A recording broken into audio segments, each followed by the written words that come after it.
സൗരയൂഥത്തിന്റെ അതിരിലുള്ള ഒരു കുഞ്ഞൻ ഗ്രഹം കണ്ടുപിടിക്കപ്പെട്ടിട്ട് ഇന്ന് 95 വർഷം തികയുകയാണ്.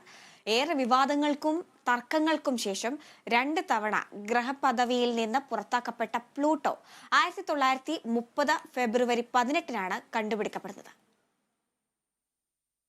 ബഹിരാകാശ ശാസ്ത്രജ്ഞർക്കിടയിൽ ഏറ്റവും അധികം തർക്കത്തിനിടയാക്കിയിട്ടുള്ള വിഷയമാണ് പ്ലാനറ്റ് 9. പ്ലൂട്ടോ എന്ന കുഞ്ഞൻ ഗ്രഹത്തെയാണ് ആദ്യം 9ാമത്തെ ഗ്രഹമായി കണക്കാക്കിയിരുന്നത്.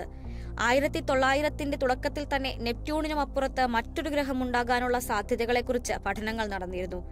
1930-ൽ അമേരിക്കക്കാരനായ ക്ലൈഡ് ടോംബോഗ് എന്ന യുവ ശാസ്ത്രജ്ഞനാണ് ഈ 9ാമത്തെ കുള്ളൻ ഗ്രഹത്തെ കണ്ടെത്തുന്നത്. അരിസോണയിലെ ലോവൽ ഒബ്സർവേറ്ററിയിൽ നിന്ന് രാത്രികാല ആകാശത്തിന്റെ ചിത്രങ്ങൾ പകർത്തിക്കൊണ്ടായിരുന്നു അദ്ദേഹം സൗരയൂഥത്തിന്റെ അതിർത്തിയിൽ 9ാം ഗ്രഹത്തെ തിരഞ്ഞത്. ഈ ഫോട്ടോഗ്രാഫുകളിലെ തിളക്ക വ്യത്യാസങ്ങൾ പരിശോധിക്കുന്നതിനിടയിലാണ് ഫെബ്രുവരി 18-ന് ഒരു ഗോളവസ്തുവിന്റെ സ്ഥാനഭ്രംശം ക്ലൈഡിന്റെ ശ്രദ്ധയിൽപ്പെടുന്നത്.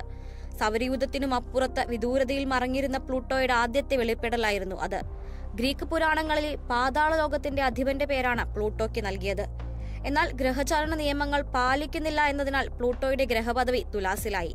സൗരയൂഥത്തിന് പുറത്ത് പ്ലൂട്ടോയേക്കാൾ വലിപ്പമുള്ള ഗോളവസ്തുക്കൾ കണ്ടെത്തുകയും കൂടി ചെയ്തതോടെ പ്ലൂട്ടോയെ ഗ്രഹമായി കണക്കാക്കാൻ പാടില്ലെന്നുള്ള വാദങ്ങളും ശക്തമായി. ഒടുവിൽ 2006-ൽ പ്ലൂട്ടോയെ ഗ്രഹപദവിയിൽ നിന്ന് കുള്ളൻ ഗ്രഹങ്ങളിലേക്ക് തരം താഴ്ത്തുകയായിരുന്നു. Science desk, Kerala vision news.